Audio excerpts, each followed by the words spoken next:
Hi everybody, this is Joe from WriteWithWarnemont.com, and today we're going to talk about some different ideas for email content and various tips that you can use in order to fully utilize your email lists. To start off, I'm going to talk about the sales nudge.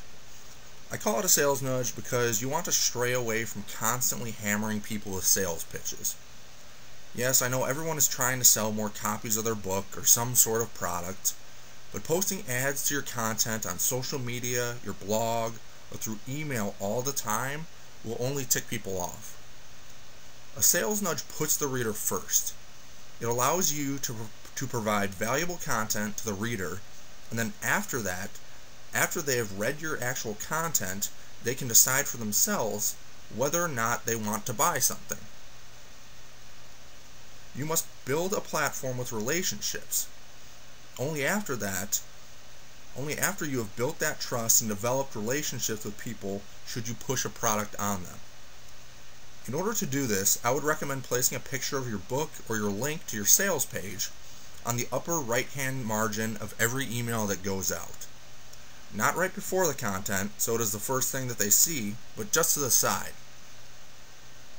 Also, make sure you put a link at the end of your email asking readers if they would like to buy something from you. The easiest way to make a sale is to sell them with your content and then giving readers the choice to buy something afterwards. It also might be a good idea to include testimonials or reviews, but never just send out an email to promote your book. Put it before, just to the side, and then after your content when you send out an email. A great way to find content for emails and blog posts is to check out the competition. Examine the websites of other writers and subscribe to their newsletters. This provides a valuable opportunity to see the techniques that other people in the industry are using. Then, you can use these ideas and modify it for your own readers. For example, for a while I thought that simply putting up an enrollment link on my website was good enough to get subscribers. But then I saw other people giving out free ebooks or all sorts of other free stuff, and realized that people are much more willing to subscribe when they get something for free. The quality of your content will decide whether or not someone subscribes or unsubscribes from your email blasts. One of the easiest ways to think of content is to utilize the upcoming seasons and holidays. Writing an email with a seasonal theme helps with search engine optimization because during that time, everyone is searching that particular keyword. For example, for Valentine's Day, I wrote a blogger's Valentine. That was the name of my blog post, which was a funny poem about the struggles of blogging. Since lots of people were searching the Valentine keyword right before Valentine's Day, it actually pushed quite a bit of traffic to my site. Using seasonal content also provides a wide array of ideas and minimizes thinking of new content to send to readers. One thing you will notice is that just about every Fortune 500 company does a promotion for every little season or holiday that rolls around. Why? Because it works and because it's pretty clever. Think of offering a promotion for your product based on upcoming holidays or seasons. I know it sounds like overkill telling readers to proofread their work, you probably hear that all the time, but sending out emails is different from posting on your blog. Unlike blog posts, where you can always go back and edit after publication, after an email is sent out, there is no going back. So make sure your grammar, spelling, and word choice is perfect before you send out an email. You also want to keep emails short. Nowadays, people scan emails, they don't really actually read them. So in order to cater to these scanners, you must write short emails. A safe range would be 350 to about 750 words. Your maximum should be 1,000 words. If you go over this threshold of 1,000 words, you might think about either just cutting it down or breaking it up into an email series. This actually provides more content for you and a less daunting read for your subscribers. Also, with every email you send out, there should be at least one image.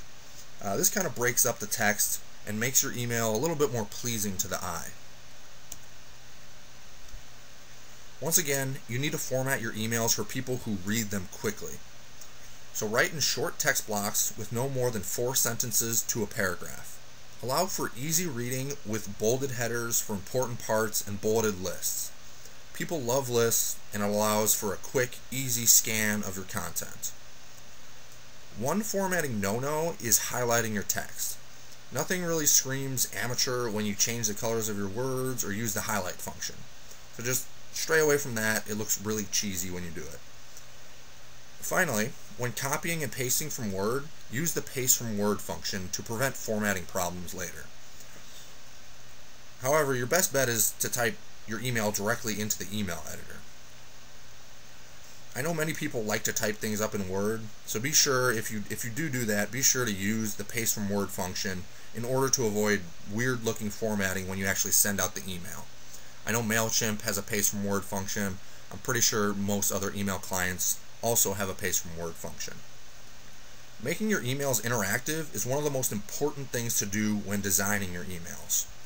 What we want here is to make sure your readers don't simply read the email and then delete it.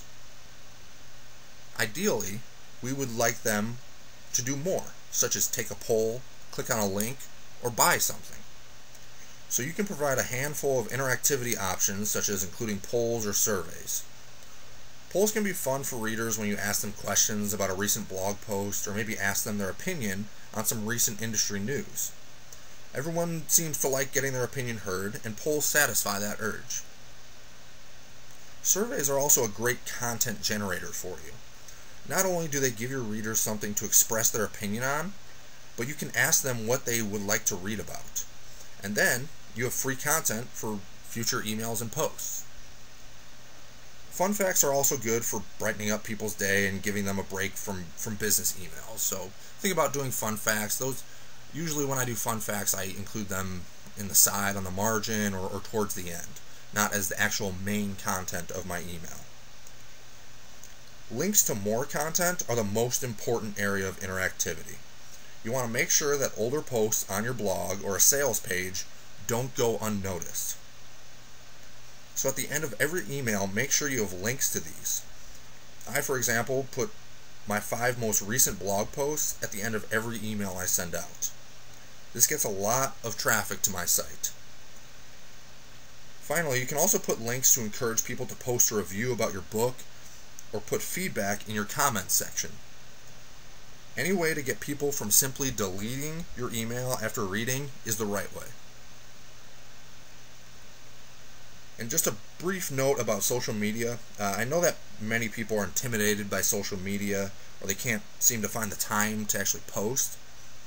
At the very least, open up a Facebook account or Twitter account and put a link on Facebook and Twitter whenever you post a new blog post. After that, send out an email notifying people that you just posted something. Starting out, these are your only forms of distribution, so you definitely want to use them wisely.